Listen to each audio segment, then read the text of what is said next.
Hello guys, welcome to my new blog. চলে এসেছি আবার একটা নতুন ব্লগ নিয়ে।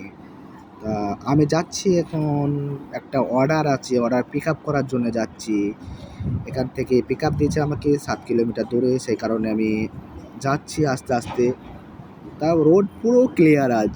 আজ গাড়ি চালিয়ে সেই মজা লাগছে, আজ সেই একটা ফিল হচ্ছে যে হ্যাঁ, বেটার লাগছে, অনেক ভালো লাগছে। রোড ক্লিয়ার, আর সামনে দেখো এত সুন্দর সুন্দর যে বিল্ডিংগুলো, দেখো কি লাগে মাইরি। আমি যাচ্ছি, সেইভাবে যাচ্ছি।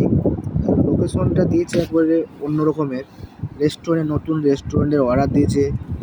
তা একটা অন্য রকমের ফিল আসছে আজ, এত 7 কিলোমিটার দূর থেকে পিক আপ দিয়েছে। আমি সেই কারণে আমি সেই হিসাবে যাচ্ছি। বারবার মুভিং আসছে, নট মুভিংয়ের মেসেজও আসছে। আর গীতাতে যারা কাজ করে অটোমেটিকলি শুধু মেসেজে আসতেই থাকবে। তার মধ্যে আমি আস্তে আস্তে যাচ্ছি, ট্রাফিকও সামনে, আবার বুঝতে পারছো কীরকম সামনে গাড়িগুলো কীভাবে আছে। তো সেই হিসাবে আমি যাচ্ছি, গাড়ির পেছু পেছু স্পিড বেশি তো দিতে পারবো না, কারণ জানি না কখন কি হয়ে যায়। কারণ রোডের ওপর তো গাড়ি তো সেইভাবে চলছে, এই জন্য ডিস্টেন্স রেখে গাড়ি চালাচ্ছি, বুঝতে পারছো। আর আজ যে ক্লাইমেটটা যে এতটা ভালো, মানে এখন তো অলরেডি গরম পড়তে লেগেছে, এত ঠান্ডা না, এখন অলরেডি গরম পড়ছে। দুবাইতে অলরেডি শুরু হয়ে গেছে গরম। এই গরম এখন শুরু মানে